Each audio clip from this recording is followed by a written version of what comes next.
Good evening, everybody. Welcome to another edition of Pipebomb Radio tonight.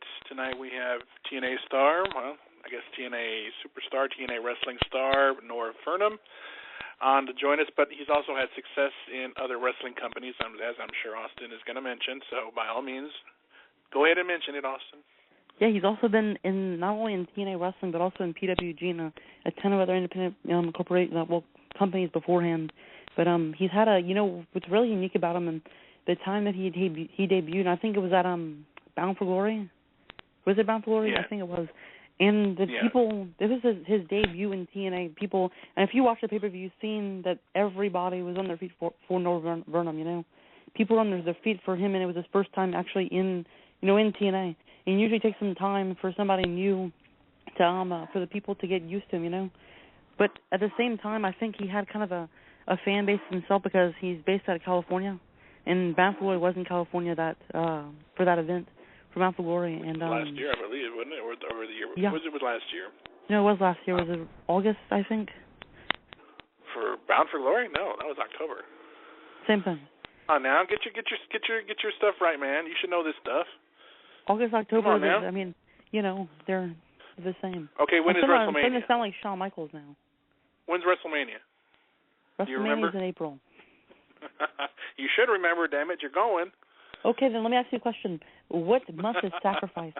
What month was sacrificed in TNA wrestling? I bet you can't name it. I don't care, personally. I mean, I don't pay attention to TNA's pay-per-views anymore.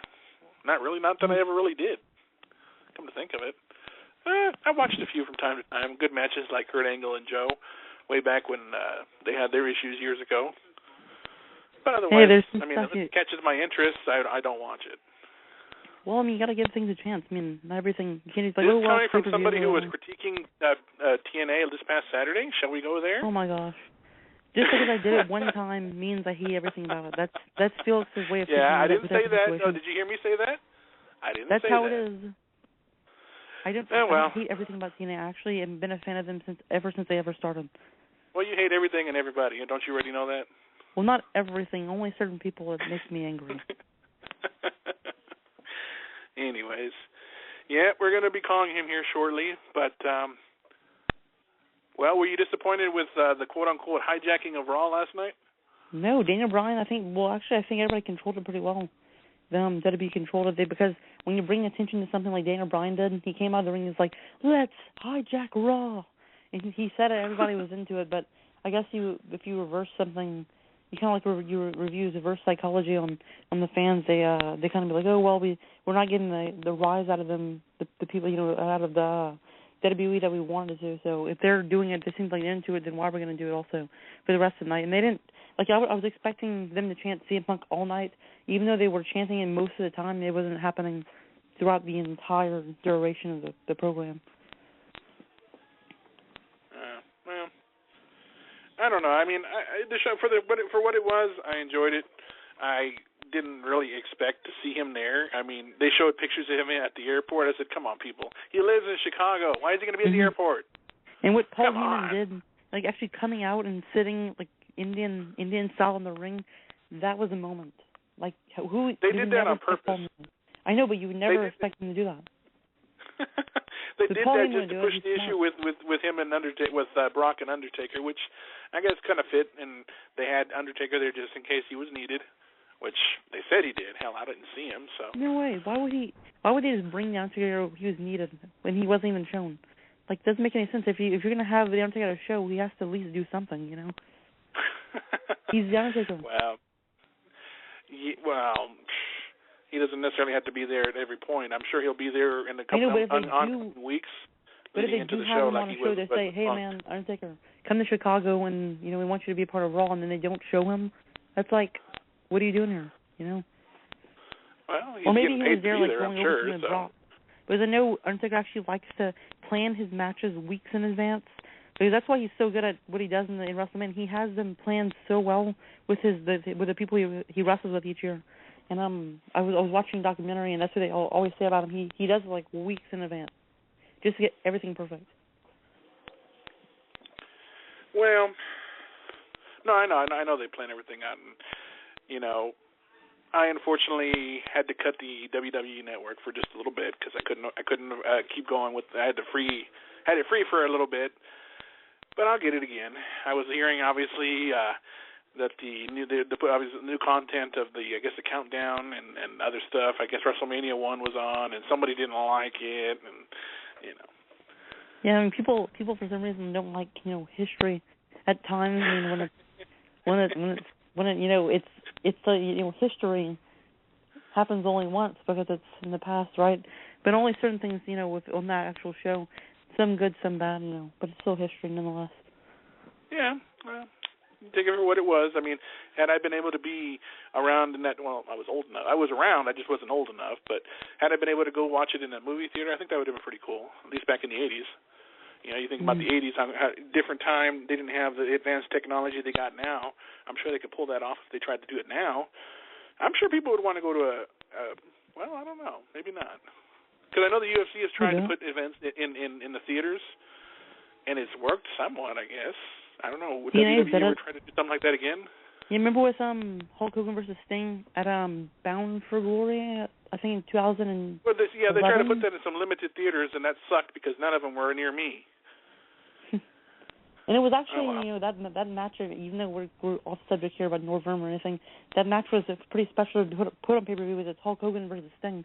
Even though it had that momentum, of being a special match, but if both of them were in their prime, you would probably seen a better match than what it was, but it was entertaining, so entertaining just to watch. That was insane. Just to see Hulk Hogan come back, the real Hulkamania in TNA wrestling. Yeah, but he couldn't do much. I mean, he was very limited on what he could do. But it was what it was. I guess you could take it for what it was and what they tried to do for him when being TNA and so forth. Hulk makes up the aura he brings with everything. But anyways, you know what? Let's go ahead and give this guy a call. I did say we'd be calling him here, so I figured we talk for a little bit, and now we're going to go ahead and give him a call and see what this guy is all about. Oh, of course I would do that. I had the number all set to go, and then I had to go back in and get it. Don't you just love it when you have to, when the copy and paste doesn't work for you? No, it always works for me, but I'm perfect, Ah, shut up. I didn't ask you. You referenced me. The only other one online. I swear, you try to say that 3 times fast. Get your tongue tied. Now I'm We're online right now? Hello. Cool. All right, so here we're we on go. TV. Funny.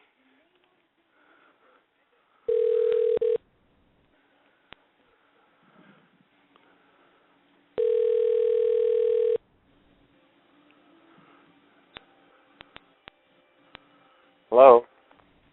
Hello, this is Felix and Austin from Pipebomb Radio. How you doing? I'm doing well. How are you guys? Doing great. Thank you for taking time to join us tonight to talk about your careers both in TNA and, of course, in PWG. Yeah, absolutely.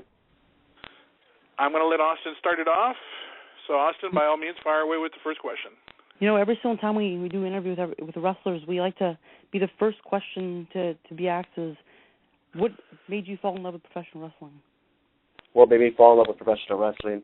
Just the magic behind it. You go out there and you see these just giant dudes going at it, just beating the hell out of each other. You know what I mean? There's nothing else like it. You see this crowd, the crowd reacting to just characters like Steve Austin, The Rock.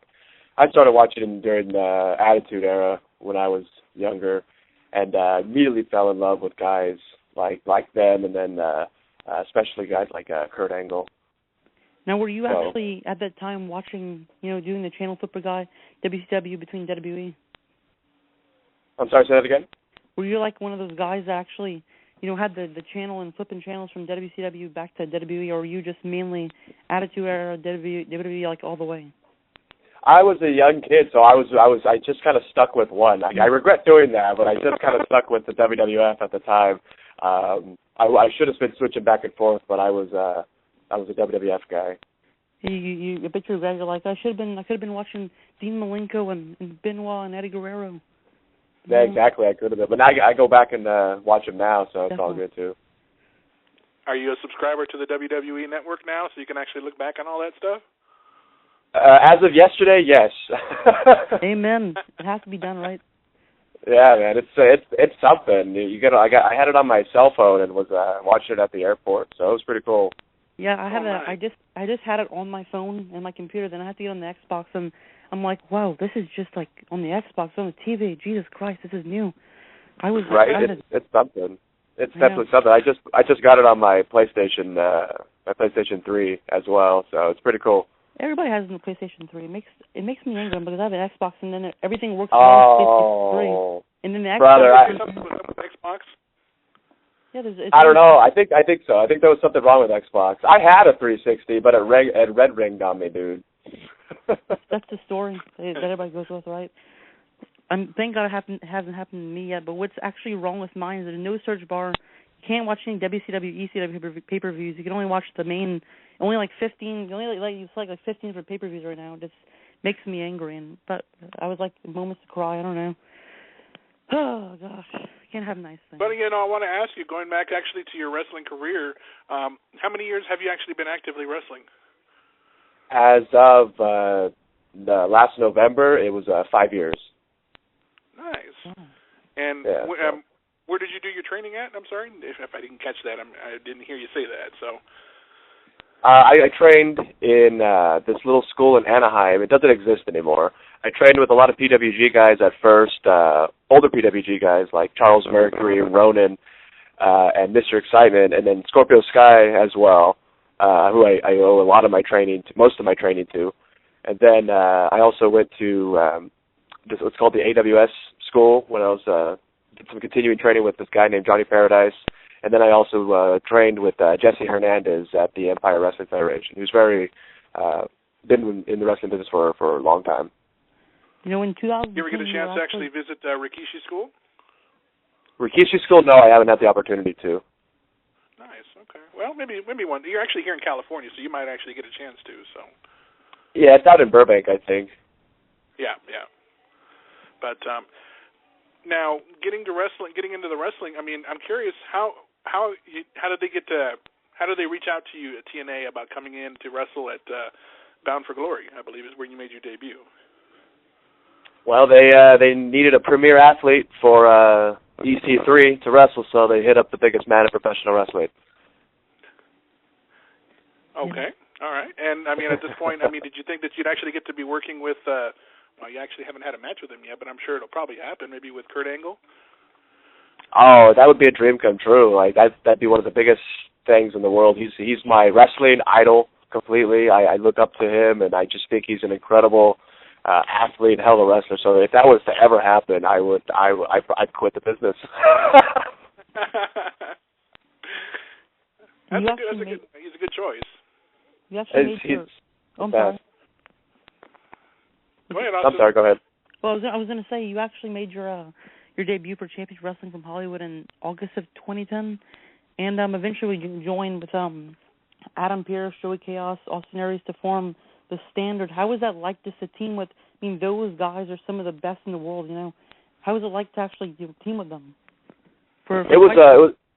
It was an experience to team with them. I love teaming with them. I'm not sure the time I debuted in Championship Wrestling. That might be the time. I know I debuted before I joined the Standard.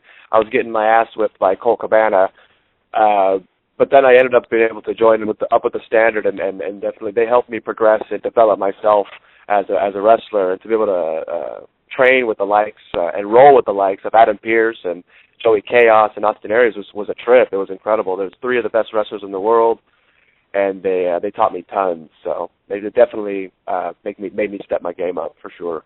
Now, before actually doing this, actually getting to Championship Wrestling from Hollywood, did you actually watch guys like Austin Aries or Adam Pearce even beforehand? Like, were you a fan of were you a guy that watched the independents? Yes, I was a big fan of all of them. I remember Joey Chaos back in the day of XPW. I remember I liked Austin Aries in Ring of Honor, and his time in TNA. His current time in TNA is awesome too. I remember when he was Austin Star and things like that. And then Adam Pearce, I was following when he was still wrestling out here in SoCal before I got my start. So I've definitely followed all three of them. And when you made... Go ahead. Oh, yeah, when you actually made your debut at Bound for Glory, I thought you were talking to Felix about this before you came on. The people knew who you were. Like, you actually, really demanded a presence that you had to the people. I mean, it was really loud when you walked out. I was kind of I was kind of expecting it, because usually when you're kind of new to TNA or just a new guy coming in, it's kind of hard to actually get the fans to actually get used to you. But right when you came out, it was like you know what I'm talking about? It was everybody loved you. I appreciate that. I'm sure it had something to do with it being Southern California as well, so I'm sure there was a lot of people in there that are familiar with my face around the scene. Mm. And if you actually could have currently a dream match with somebody in TNA, hopefully if it does happen, or even if you might have had it in PWG, I'm not sure, but if you could have a dream match with somebody in TNA currently, besides Kurt Angle, of course, would there be any other people you'd actually like to get in the ring with? Oh, man, and other top guys I would definitely like to wrestle. The guys that have been there for a long time, like Chris Sabin, Austin Aries, that'd definitely be something. Samoa Joe would be fun. I mean, he's so much bigger than me, but I would have to, work around that, try to get the upper hand. But that'd be something definitely. Those guys. Hey, Daniel Bryan's made a career of getting the best of the big guys. He hasn't had a problem with it. I don't see you either having ever a problem. Because with you, I see with matches that you have in PWG, I mean, you're like the energy. I want to say you're like the Ultimate Warrior. He just comes out and you just come out and then everybody's like, it's crazy and stuff. That's what reminds me of you when you walked out and with different situations. That's like the first thing that I thought of you. Oh, thank you. I'm sure he loves that comparison to the Warrior, no doubt. Hey, he's gonna be in the Hall of Fame soon, so that's all right. Yeah, well, you know what? He was definitely he brought an energy to the crowd. I think that's what Austin was referring to. You brought an energy to the crowd. No, exactly. I got that, and I appreciate that, because I do try to get that connection there. I try to come out and just be 100% just out there, out of my mind, just and try to connect with the people like Warrior did. And that's kind of like different with PWG shows. It's not an ordinary, I don't see it as an ordinary show when you're watching, because it just has a different, I can't explain it. It's like a different feel from many other shows. Well, that's what I was going to ask. What is the difference in the crowd reaction, or just in general with the crowd between PWG and TNA, that you could give like a description as far as differences between the crowds? Are they more intense, more louder, not as raucous? I mean, what would you say? The TNA crowd, you have a mixture of wrestling fans, and you have a mixture of casual wrestling fans, real wrestling fans, not wrestling fans. You have a mixture of everybody since it's TV. So you have a different energy, and it's a hot energy as well. And I like the energy; it's good. But with the Gorilla, it's a more intimate energy. The venue's smaller. You can't get 1,000 people in that building, but you could get 500, 600 people, like they've crammed into that building, to be hot and sweaty and drink beer and to be just completely full of energy for all the matches. And there's no, I'm sure you've heard a bunch of the wrestlers from Gorilla say it, but there's no energy and no crowd like the PWG crowd. It's its own monster, if I can explain it that way. Definitely, because anytime I'm actually watching a show at home, because I'm from Louisiana, I can just watch it on the computer or whatever, just watch it, and just in my wherever I'm sitting, you can feel. It's one of those things I can't explain. When I can't explain it, it's usually good. And this PWG is on another level. Yeah, their crowd's definitely something on a whole other level. And when they're pounding on that mat and they're oohing and ahhing, it's something. It's quite the experience. It's indescribable sometimes. Now, how did you actually get that opportunity to be in PWG? Because I don't see it as a pretty easy place to get into. I had the opportunity. I think it was at PWG, their 7th anniversary. It was Scott Lost versus Scorpio Sky and Scott Lost's final match, and I got to come in on my first match in Gorilla. Scott Lost was a huge supporter of mine coming into Gorilla, things like that. He helped pave the way. It helped with a lot of things in my career. So to get there on that day was very special to me, because it was his last and my first. So that opportunity, I got that in it was PWG 7, yeah. So it was just it was a whole hell of an opportunity that I was given. I got hit up one lucky day, so and there it is. Yes. So after like going to, we were talking about Championship Wrestling from Hollywood, and after breaking up with the Standard, you eventually went on to become CW AFETCH Heritage Tag Team Champions with Ray Rosas. Yeah, Ray Rosas, and you became PP Ray. We became PP Ray. I'm the biggest man in professional wrestling, PPA, all day. And then we had my main man, Ray Rosas. We actually didn't think of the name. The fans at Championship started chanting it. Like there was nothing we could do to remain the heels of the program. The fans liked everything we did. Whatever we did, the fans loved to watch us, and they started chanting for PPA and Ray at once, PP Ray, and it just stuck. So we called ourselves. Ever since that happened, I don't think you and Johnny, you actually got your differences settled yet. Well, that's a whole different story with Johnny Yuma. Me and him we have a lot of background, a lot of heat that stems back to an injury that I blame on him, and he's definitely a piece of work, and him and I have some issues that we definitely need to work out, and I'm not a fan of his by any means. Yeah, he made me feel bad. He's like, the other day he was like, "Oh, your show with Norv Fernum it's gonna suck. It's gonna be the worst one." I'm like, Jesus, why can't you be nicer, man? Yuma's a piece of work, man. But the Rock Nest Monsters are a hell of a team, but he's a piece of shit. Excuse my French. Actually, he made a comment on Twitter when we actually announced you coming to the show. He said it'll probably be our last episode ever. Yeah, let's hope not. Definitely not. We got definitely some unfinished business. Wow. And going forward, actually beforehand, when you actually decided to become a professional wrestler, did your parents give you the A-OK, or were they kind of hesitant? I was 18 years old, so it didn't matter. Growing up and watching the wrestling, as all of us are obviously fans of professional wrestling, if you had the opportunity to work with a manager, do you see yourself having a manager? And if so, who would you have actually chosen to not obviously be your mouthpiece, but also walk that aisle with you? Let's see. I've had a couple managers before, but I prefer not to have one. I feel like I could do my own talking. I could do my own bidding. I could get out there and definitely do my own thing without a manager. But I've had a manager here and there. My favorite manager of all time was my main man, Biggie Biggs, back in the day at this place called Mach 1 Wrestling. He was kind of like my bodyguard. So. Okay. And at this point, if you had the opportunity to, well, I guess it'd be a silly question to ask, but I mean, who gets into the wrestling business and doesn't aspire to be if given the opportunity to go to WWE, would you take the opportunity? I go with the flow, and whatever opportunity presents itself, I go with what's going to be the best thing. I don't want to say yeses and nos, because if the opportunity never comes, then it could bum me out, But if it does happen, we'll see. We'll see. Well, the reason I say that too is because some people, they could wrestle many, many years and never make it to WWE, and they're okay with that. Yep. And some people, wrestle 3 to 5 years and they end up making it into WWE, and they end up getting really successful and so forth. And it either works or it doesn't. And some people are fine with it, and some people are not. You're right. I'm always pushing for the bigger and better, and whatever bigger and better is for Norv Fernum or Peter Avalon, then let's go for it. This past July, we actually had an ROH month, and we had guys on like Cedric Alexander and Michael Elgin, even from the past, we actually had them on. They all said, like every single Ring of Honor guy we had on for Independence said that if they ever actually had the opportunity of going to WWE, they wouldn't, because they enjoy themselves in Ring of Honor. Like they want just to be in Ring of Honor for like forever, basically. That's how they put it. They want to accomplish a lot like right now, and they're totally okay with it too.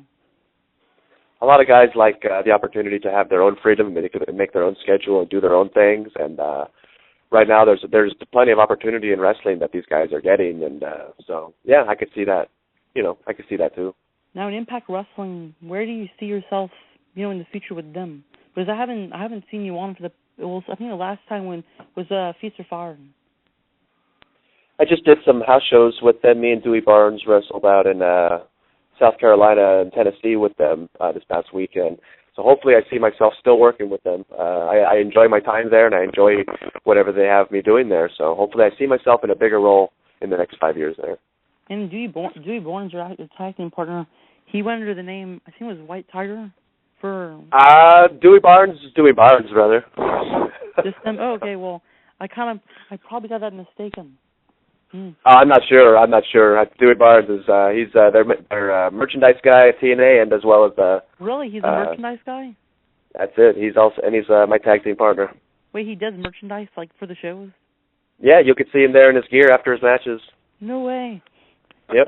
I thought it was a joke when he said it when he came on. It was on an episode of Impact, and he's like, "Yeah, then right after I'm gonna be going selling merchandise to all my fans." I'm like, "Really? Is he actually gonna go do that at a TNA show?" He actually does. Wait, do you go with him? Sometimes. If I'm there. Oh. And what was your actual favorite match of all time that you've seen, whether it be past or present? That's the big question. That you weren't necessarily a part of, but you actually thought was one of your, would you say was one of your favorites? Oh man, that is a big question. I'd probably have to say up there would be Kurt Angle and Shawn Michaels from Mania when I was out here in LA. That's something. Anything Kurt Angle is going to be my number one. Yes, I was there for that one too. That was amazing. That was an amazing. Unbelievable. I wasn't there. I wasn't there for it, unfortunately, but I got to see it pay-per-view, and I was just blown away. You know, they had said that years ago that Kurt was supposed to be one of the guys that would have ended the streak. Considering the match that they had at No Way Out in, I think it was it 06? Do you think that there could have been a chance, and do you think that Kurt Angle could have been the man to do it? I think Kurt Angle could have been the man to do it, but Undertaker's he's a whole other monster, so it would have been a hell of a battle. Absolutely, especially. Did you see that match that they had in No Way Out? And I think it was 2006. I think so. I have seen it. I'm gonna have to go back and watch it again, though. That's for sure. I'm gonna have to go back and watch it. I wish I will after this interview, probably. Yeah, if you get a chance, especially now that you got the WWE Network, so. Exactly. But, do you have some upcoming shows that you're going to be at, whether it be TNA or any other independent shows that you're going to be showing up to in the next couple of weeks? Yeah, I have a couple coming up this weekend. We're doing the Championship Wrestling from Hollywood taping on Sunday. Let me find the date here. Sunday the 9th. Wait, is it the 9th? I'm sorry, I'm all blown back here. Yeah, it's the 9th. Sunday the 9th. We're at the Ocean View Pavilion in Port Wainami, California. Come out at 3 p.m. And then on the 8th, Saturday, I'm going to be in Las Vegas, Nevada for Adrenaline Unleashed. Nice. I'm going to be putting my Las Vegas Championship on the line in what they call their Extreme Spires match, which is kind of like a mixture of the Ultimate X and a scaffold match. Oh, damn. So it's dangerous, and I believe I'm going to come out on top. If you want to check those out, you can follow my Twitter. I post about them all the time. My Twitter is at Pavalon, P-Avalon. Besides your actual Twitter account, any other social media outlets that you have? I have a Facebook page as well. It's facebook.com/Peter Avalon, and then my Twitter. So I have my Facebook and my Twitter, and then I have an Instagram at PPA all day. I was going to say, you should have an Instagram. I think everybody has one now. I do, yeah. I got to link to it more, though. Felix says for the past, it was, in 2013, I was totally against it. I did not want anything to do with Instagram, just because just various things, and then I just had every excuse to not get one. And I'm like, you know what? I am going to move with the times, and then I am loving it. Like, I love Instagram. I think it's more of an artsy type of way to post things. You're posting them with different color fades on images and stuff. I mean, that's like way better than Facebook, I hear you. I think wrestlers should have one. The way it's set up that you could just take pictures and videos, it's a good way to just keep in touch and just show kind of a little sneak peek into your life kind of thing. I got actually one last question for you, and that is, do you think in this generation could we ever see another Monday Night Wars again? I would hope so, because competition creates good wrestling. So I agree definitely. When WCW was chasing WWE and eventually beat them, that made for some compelling TV. Let me tell you. Exactly, and the more good wrestling we have, the better. Absolutely. And people think that the TNA could do it. I don't see why they couldn't, or for that matter, even Ring of Honor come up, or you know what? You never know. Even PWG could probably sneak up behind them and maybe be competition someday. Yeah, one day, you never know. In the wrestling business, never say never. So. Exactly. ECW wasn't that big of a thing, and it became a bigger thing, and then see what it could become too. It's this whole cult following thing that it had. So you never know what it could become. That's right. Austin, did you have any other questions for our guest tonight? I was So I say congratulations on actually doing what you want to do in life. Because some people actually go out and do what they want to do. You know, it's very seldom that people actually get off their butts and go do something remarkable. You know. You got to find your creative outlet by any means, and if whatever it is, don't be afraid to pursue it if you get the opportunity, whatever it is. And wrestling happens to be mine, so I'm glad I was able to be to have the opportunity to chase my dream. Absolutely. Well, you know what? On behalf of Austin and myself, we want to thank you for joining us tonight and just sharing a little bit about who you are as far as in the careers that you've had in PWG and what you continue to have with TNA. And hopefully we will see you on TV more, whether it be TNA, whether it be Ring of Honor or any other place. We definitely want to see you back on TV, man. No, absolutely. I appreciate it, man. Thank you guys for your time. No problem. Hopefully we'll have you back on again in the future, man. Hell yeah, man. I'll talk to you guys soon, then. Take care. All right. Bye-bye. And there you have it, folks.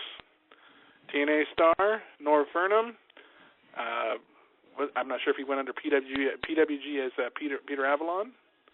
Yeah, No. I never watched PWG. I'm sorry. I'm not familiar with it. No, listen, you always have to watch. No, I'm just saying this. You might just say, oh, well, it's independent, so, you know, they're probably not a big deal. No, you have to watch a PWG show before you die. Which is going to be, which is going to be a far time from now because you're only like 23. I'm 23. I was 23 13 years ago. That's what I meant, because 13 plus whatever right now equals 36, right? I'll be 36 in November, but yeah. So you need to watch the PWG show because it's unlike anything else. Well, see, I grew up on WWF, NWA, WCW. This is different. ECW. I think I even watched a little bit of WCCW and AWA a little bit. I grew up on all the old school stuff. Hey, listen, I grew up on mainly just WWF at first, but then grew on to TNA and such NJPW and all these different places. I know. You do your research on all the other stuff. I don't even watch Japanese wrestling, if that tells you anything. No, but you're missing out. Oh my God. Great Suzuki, Liger, Pegasus Kid. I knew about him in WCW. He impressed me even then when he was here in wrestling guys like Flying Brian. Oh, well, Brian that's another. Yeah, WCW had amazing. That's one of the things I always said. WCW had better, at times, better wrestling than WWE. Technical wrestling. Well, yeah. You know, and I'm not going to say I'm not ever going to watch it because it's just not true. But if it presents itself, I'll definitely just sit down and take a look at it. And I've checked out a lot of independent shows. You know, we actually had made an announcement yesterday, I think it was, about 2 guests that's going to be on this coming April, and it's pretty big because you know, with last April we actually had on probably. It was actually last May. Last May. That's what I said the first time. But so if it was last May, it was around WrestleMania anyway. It was supposed to take place it was after WrestleMania week when Bruno was actually inducted. Yeah, Bruno Sammartino, probably our biggest guest ever. But I think we went from the future, going into the future, we want to make April a huge month for Pipebomb Radio. And the WrestleMania week we'll actually be having on Tuesday, April 1st and April 2nd, Tuesday and Wednesday, 2 MMA UFC Hall of Famers, Ken Shamrock and Dan Severn, Dan the Beast Severn, and both of them actually had on a hand in professional wrestling, but also did MMA a ton, and just they're 2 really successful people. They wrestled both during the Attitude Era. Dan the Beast Severn and the world's most dangerous man, Ken Shamrock. We had Shamrock on last summer. Yes. And he was a joy to speak to. And these 2 they're legends. And just to have them on this one a week is going to be phenomenal. And WrestleMania week is going to be huge. It's going to be huge. I mean, especially for me, and there's a ton of stuff that's happening there. And I don't know. It's going to be great for Pipebomb Radio. I'm freaking out. Yes, and of course with the announcement of the newest inductee into the WWE Hall of Fame, the one and only Paul Bearer, William Moody, Percy Pringles III. We want to congratulate the Moody family, our friend Daniel. I know it's going to be a very emotional weekend for him, but I know he's gonna represent and make his daddy proud. You actually brought up a point. Well, I brought a point to you earlier tonight. Of course. I seen Lanny Poffo on. It wasn't like a thing that took off from. Hold on, it wasn't like a thing that took off from a recent, old thing. It was a very new Lanny Poffo film they put on WWE Countdown, just for WWE Countdown. So I knew this from film, like, if he's appearing, the WWE there must have made some type of deal, which leads speculation to Randy Savage possibly being in the Hall of Fame, because there's still a couple spots left before WrestleMania. I don't see it happening this year. I just don't. There's too many big names. Not this year. I don't see it, especially when they've already talked about putting guys like Scott Hall, Kevin Nash, the main event of WrestleMania 1, Mr. T, Cyndi Lauper. Wait, the main event of WrestleMania 1 gives its own Hall of Fame? Tell me you haven't heard that rumor. No. But so it's gonna be, come on. No, it can't be WrestleMania 1. You know that they've talked about that. It has to be, no. You mean WrestleMania 3. They probably would do that somewhere down the line, but why WrestleMania 1? Because of the main event, because it was the main event of the very first WrestleMania. Oh, okay, so that's special. Well, right. How do you say that with such sarcasm? That's too funny. Well, no, just the things. It was Mr. T, Hulk Hogan versus Paul Orndorff and Roddy Piper. I just don't. Yeah, I think it would be better for them to have at least the first main event of WrestleMania to be inducted. They're never going to do this in the future. Hulk Hogan versus Andre the Giant. It has to happen sooner or later if they're going to do it. Why would they? This is what bothers me. Why would they give multiple inductions, and yet they have so much people to choose from to put in? There's a lot of people that are still deserving to go in. Well, the thing is, I don't agree that matches should go into the Hall of Fame. I mean, yes, that's remember that Hall of Famer Hulk Hogan versus Andre the Giant? Yeah, I love that Hall of Famer. It just doesn't. I don't know. It doesn't sound right. I think it should be just only people. Well, they're trying to come up with different ideas to make it interesting, but I still say that, if you're going to put people in who have not been inducted. I mean, there's guys like Hercules, Dino Bravo, Ivan Koloff, a good one, another good one. Just the name goes on, and Vince, I respect what he does, but he's got to put his ego aside for some of these issues he's had, and putting guys like Demolition. Guys like let me see. They got John Studd in there already. We have to get Owen Hart in. Rick Martel. Even though Owen's wife won't let it happen, I want to see Owen Hart in the Hall of Fame. I think it needs to happen. I hope I see him inducted in my lifetime, because it would be an awesome thing to see, and I would love to be there live to see it. Definitely, because there's Brett. He's inducted, and his father's inducted, and I think it's only right for his I was there to see. inducted. I was there to see Brett inducted. I wasn't there to see his family, deceased. But was there to see Brett, definitely. I mean, if you have to have a Hall of Fame, you have to have Hornswoggle, El Torito. I wouldn't be surprised if they end up being some future inductees. They're getting ridiculous with these choices they make sometimes. Well, El Torito is actually, he's not, this isn't his first round in the park. Mascarito Dorada, I know who he is. Yeah, he's pretty big. He used to be in WWE before. But I remember. I think there's this Hall of Fame this year. I mean, you have Ultimate Warrior, Jake Roberts, Lita, Paul Bearer. I mean, it's perfect. That's like an outstanding Hall of Fame. Gory Guerrero is another one who should probably, get recognized. Why not? Oh my God, I didn't think that. It has to happen. Gory, or even Chavo, and maybe if they're going to induct the Von Erichs, and I have nothing but respect for that family. Why not the Guerreros? Another big Texas wrestling family. And another person I want to see, and as much as I don't think it'll happen, Bundy. Sorry, Justin Thunder Liger. I want to see him being inducted, even though he wasn't. What about the Great Muta? See, a lot of these ones that are going in, although they haven't been in WWE, I mean, a lot of them came from the WWF or even WCW, WCCW, AWA. Do you think that there's just so much to choose from? The point is, there's so much to choose from. Why induct multiple times? Since Sting has never been WWE before, ever. Do you think that we will ever see him get even inducted into the Hall of Fame?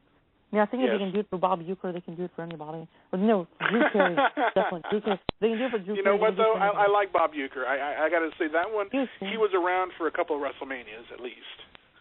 Well, he's the guy that inducted, the Hulk Hogan versus Andre the Giant. I mean, not inducted, announced. And it wasn't. Go ahead. No, what you're saying? I couldn't hear you. I was just agreeing with you. He announced or introduced or whatever you want to call it. It wouldn't have been the same without his voice, I think, because just the way he said it. Just little things like that, how he says like Andre the Giant or something, how he presented it. That's what made the main event what it was, you know. And just little things like that in the crowd of 93,000. Can you imagine being in that crowd? Oh my goodness gracious! I know for for Superdome, I think right now is about, I think it's like 70,000, like right now for tickets sold, and I hope it surpasses that. I mean, I don't think it will though. Hopefully it will. I have high hopes that will be broken sooner or later. I don't see why not. Well, it's a Superdome. I don't know how much it can hold. Well, had they been able to do the LA Coliseum years ago, they might have been able to have 100,000 people. Wow. That was, if you remember WrestleMania 7, that was their goal at one point, but during the war, during the Desert Storm War, I believe it was, 91, it was kind of not possible. Too much drama going on at that time. But anyway, that's another story. But we're trailing off, just talking, and we haven't even talked about who's going to be our guest next week. Oh my God, I forgot about that. I shouldn't forget about that, right? No. Next week we actually had him on the show last month around last year. John Paul Blanc, actually the creator or owner of Four Corner Photography. And this guy, I mean, you probably think, oh well, he's just a guy that takes pictures. No, he doesn't. He spends a lot of money and a lot of time going around, like everywhere from Louisiana to Texas to Mississippi to Florida, just to take pictures of wrestlers just around the ring, just doing their thing. And I think there's an art, to photography like there is for whatever you want to do in life, especially with wrestling. But I mean, he captures some of the best pictures like ever, like you would ever seen. And you can actually go look at him at John Paul Louis LeBlanc on Facebook. But he's actually coming on next week to talk about his new website called Gulf Coast Wrestling Review, which is actually up right now. You can check it out. It actually has almost every single promotion that you would like to see in Louisiana, from Wildcat to Elite to Pro Wrestling Ego, Power Slam, just a number of different ones you can see. You click on it, and you click on different pages of it on the website, and you can see the guys and just look at the pictures to see whoever your favorite wrestler is. And he's going to come on and talk about that because it's going to be launching very, very soon. It's like he hasn't been like promoting it too much because the launch is officially tomorrow. But even though it's tomorrow, I think he's not going to really start promoting it until he comes on like next week. Like promotion's going to get really high with this, and just going to be spread out everywhere possible. And that's why he's going to be coming on next week. So it's going to be pretty cool to talk about all that with him. Wow, you said a mouthful there, son. What I have a lot to say. That's what I do. Like Mark Henry. Okay. Now, I don't like the direction they're going with Mark Henry, making him out to be just the punching bag, so to speak, for Brock Lesnar. Well, to make him into the big beast, and every time he comes in contact with Brock Lesnar, he gets taken out. At least he's being still in the spotlight. If you're with Brock Lesnar, he's probably one of the biggest superstars right now they have in WWE, even though he comes and he goes. But if he's with, in the ring, he'll be around for a while. If Mark Henry's in the vicinity of a guy like Brock Lesnar, people are going to know who he is, even though he's getting his ass kicked. Yeah, you're right. I mean, at this point, would you rather him be a guy that just loses constantly to people that don't necessarily matter? Well, would you rather that, or would you rather him get He was doing that for a number of years, though. I know, but the thing is, he's not doing that right now, and I think he's had himself a good run with the World Weight title a couple of years ago. I mean, he had himself a really, I mean, he's done for the past years. He's done well for himself, but more so than any other year. Agreed. But we actually will continue on with our Saturday Night Slam show this coming Saturday. We're going to talk about this week in wrestling, and it's not over yet. So obviously we're just on Tuesday. We got so much more to talk about later this week. I'm curious to see how Impact's going to go. I honestly would like to see them back in the States now, because every time it seems like when they go overseas or to other countries, everything is pre-recorded. Everybody knows the results. Nobody cares. Come back here. Do some more live shows. I have to talk about that because they've been. Do you even know what all that happened this past week?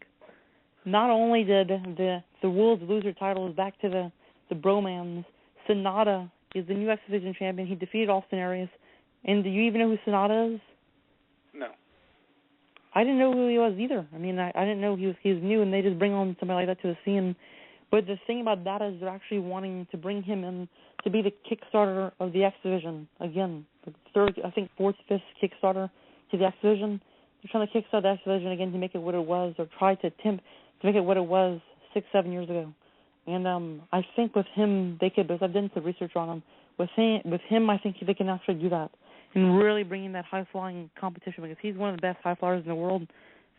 From what I'm reading, he's one of the best, and it's gonna be interesting to see whether they're doing that in the coming weeks. But just I don't know. I don't like how they're going about things. They're just doing things without people knowing. Like, I don't know. I mean, I didn't know who Sonata was before. And why would the Wolves just after 1 week attack team like that, one of the best tag teams in the world, loses their titles back to the Bromans after only 1 week? It's not right. It's unorganized. That was a lot like what our buddy Skelly would say is bad booking.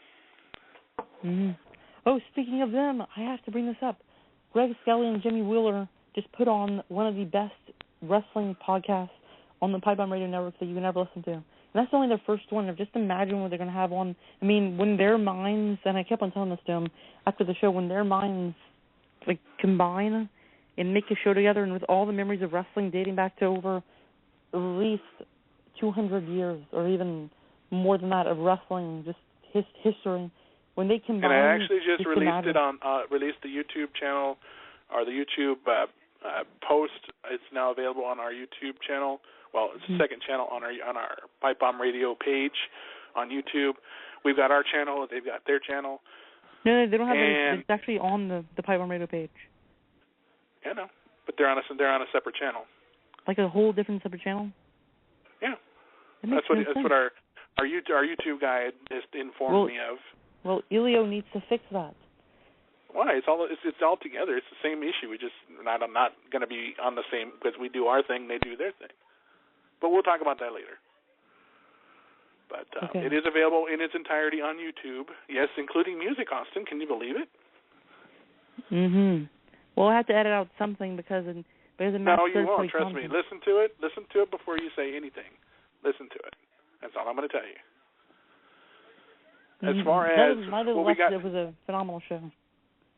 Listen to the show before you judge. No, I listened to it. I was listening to it live. I'm talking about the YouTube, you goof. Yeah, I'm saying I was listening to it live. I was listening to the show live on Sunday night when they came on. Pro Wrestling Historical Society. Okay. That being said, I think that about does it for tonight. Just keep track of what we're doing on our website, pipebombradio.weebly.com, all of our social media, YouTube, Twitter, Google+, I think we still have that, Pinterest, Instagram. I'm losing track of what's out there. I'm going to shut up now. Pinterest and watch Felix actually posts really beautiful pictures of his flower garden. Of the what? His flower garden and his vegetable garden. I mean, he keeps it in really nice, looking standard that you wouldn't even believe. You must be following somebody else with my name, I guess, because I don't know what the hell you're talking about. Anyways, on behalf of Austin, this is Felix for Pipebomb Radio, saying keep your feet on the ground and keep reaching for the stars. Good night, everybody. See you Saturday, Austin. Good night. I'm looking